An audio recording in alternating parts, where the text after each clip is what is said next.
If you are feeling inferior or not good enough in comparison to others, perhaps that's colleagues, your friends, exes, your partner's exes, your partner, other mums, people in your life or strangers, then this episode is for you.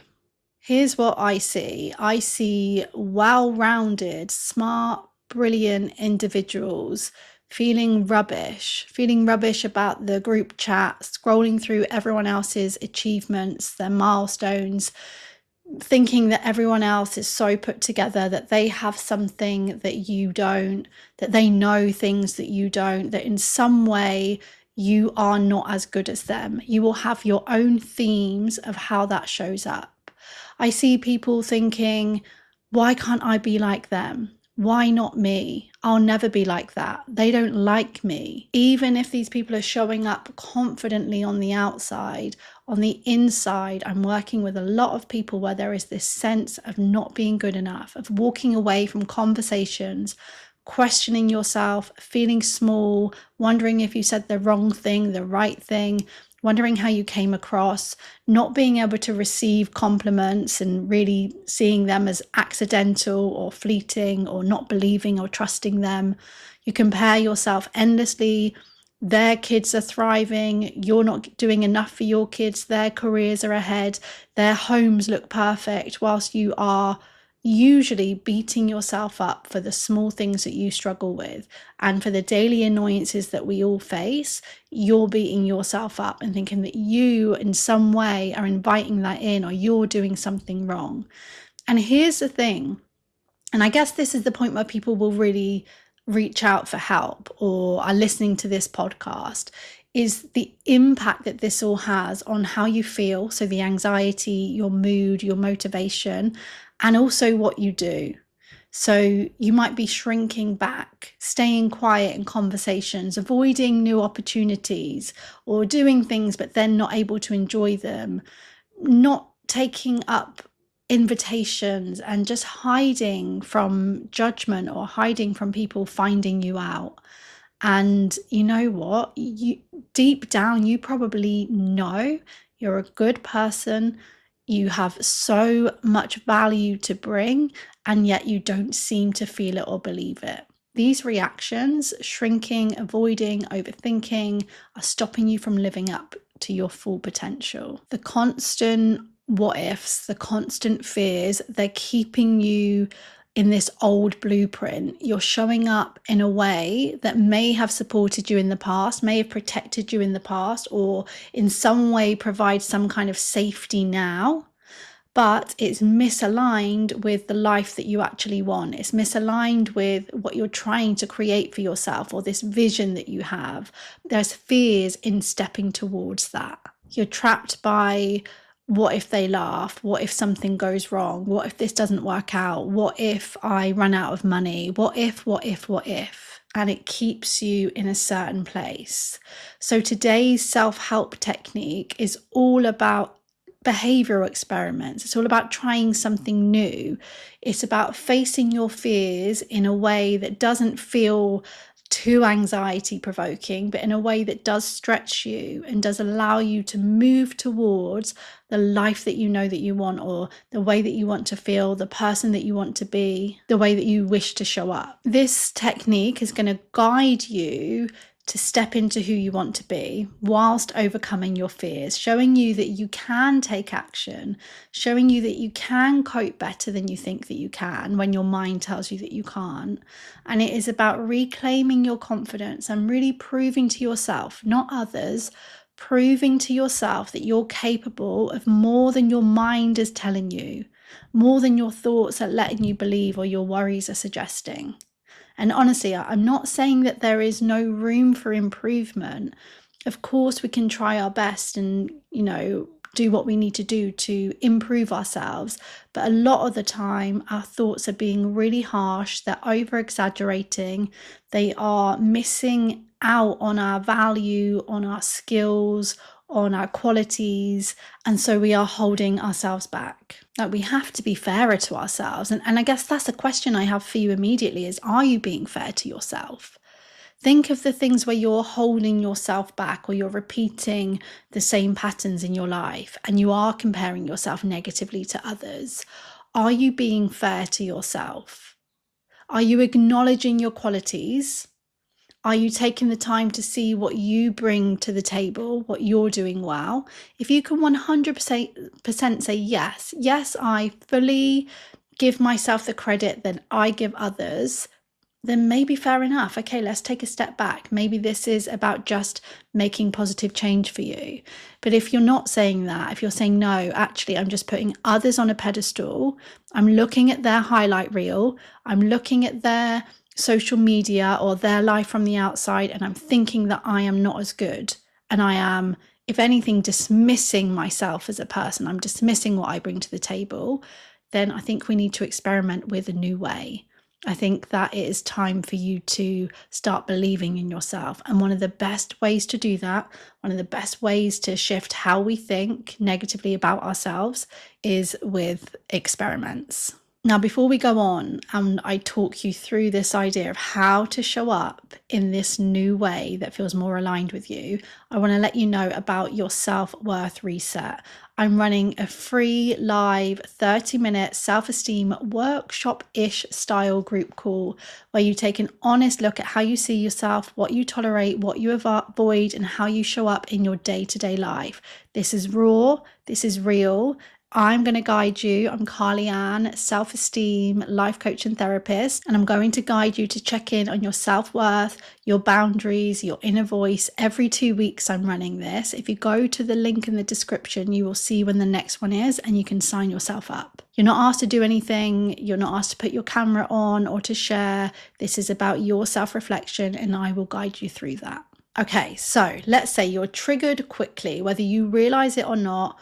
You leave the present moment. Something happens where you begin to feel not good enough. You begin to feel inferior in some way to others, losing sight of yourself, of all of the things that I've mentioned already, your value, your goodness, your worth, your soul. You lose sight of that, whether it's consciously or unconsciously, because some of you will be aware that it's happening and some of you won't be. You'll just be shrinking and it'll be this automatic reaction.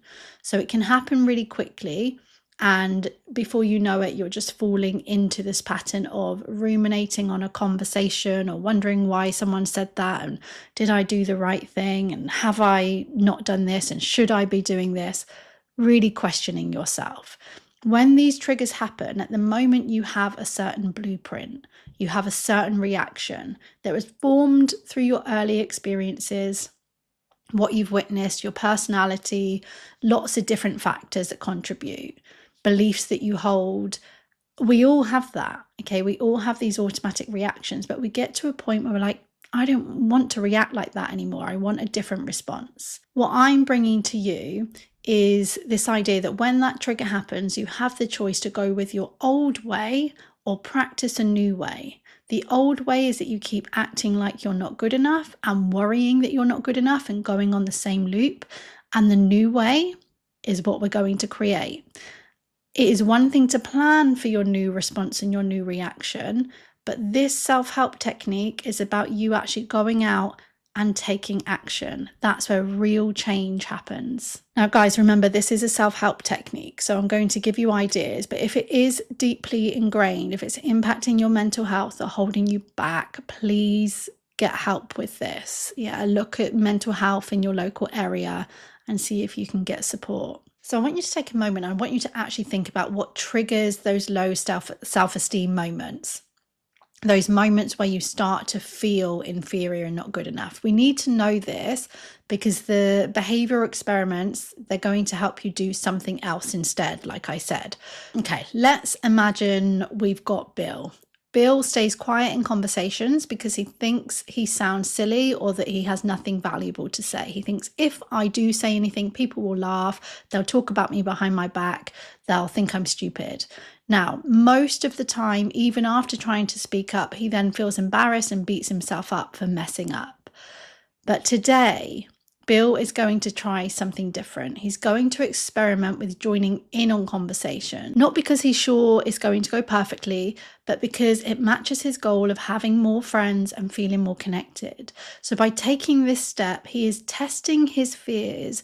Is it really accurate that I'm going to embarrass myself? Am I really not going to say the right things? Am I really going to mess up? So he's going to get clear on those predictions, as you'll hear in a moment.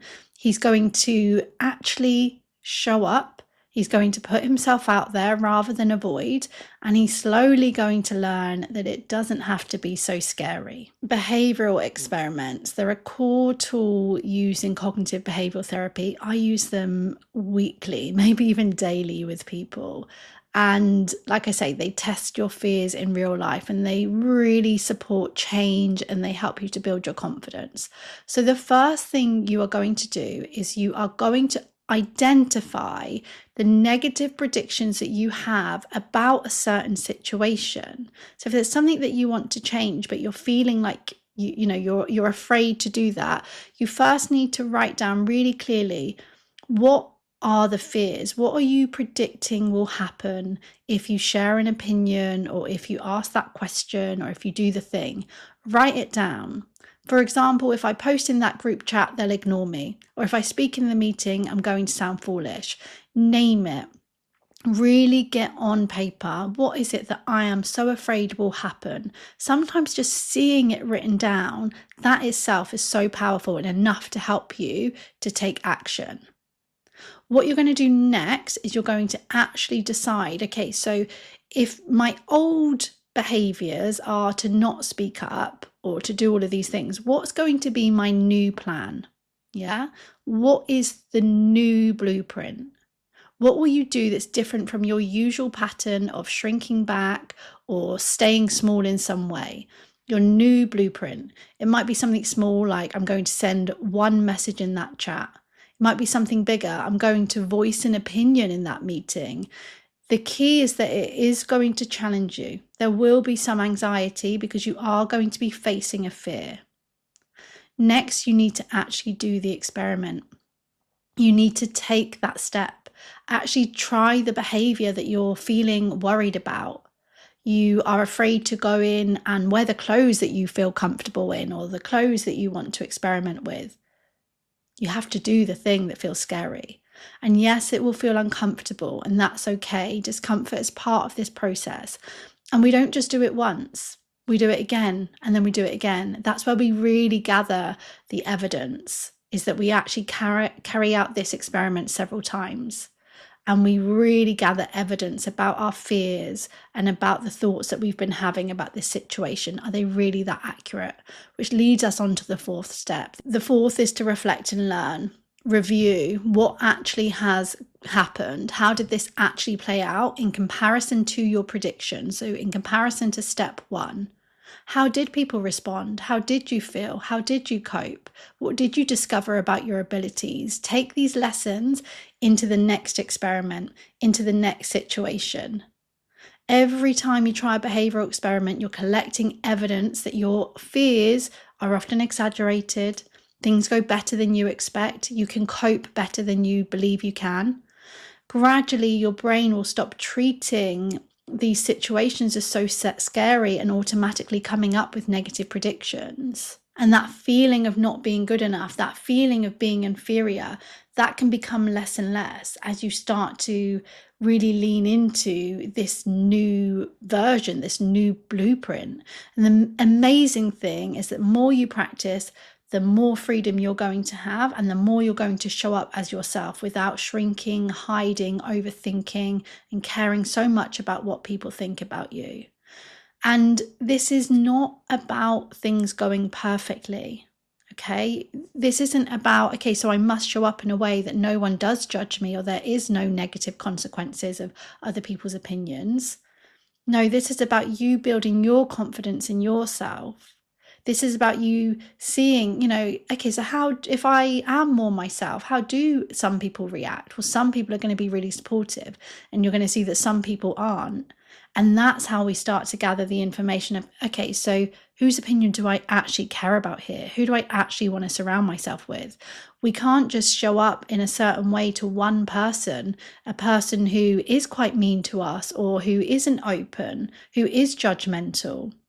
So we've got to really be ourselves around several people in several situations, because we need to be showing up around secure, open, supportive people as well. And in those times where things don't go perfectly, this is win-win. You still get to see that the world didn't fall apart. You still get to see that you coped. That is really important information.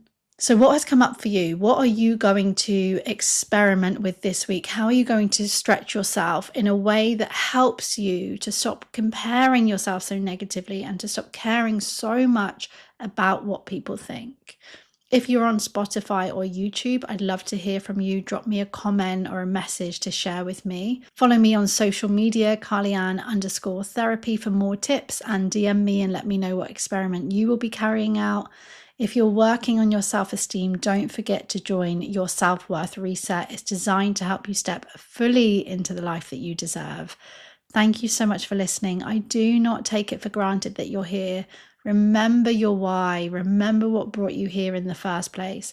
And I will be back here very soon.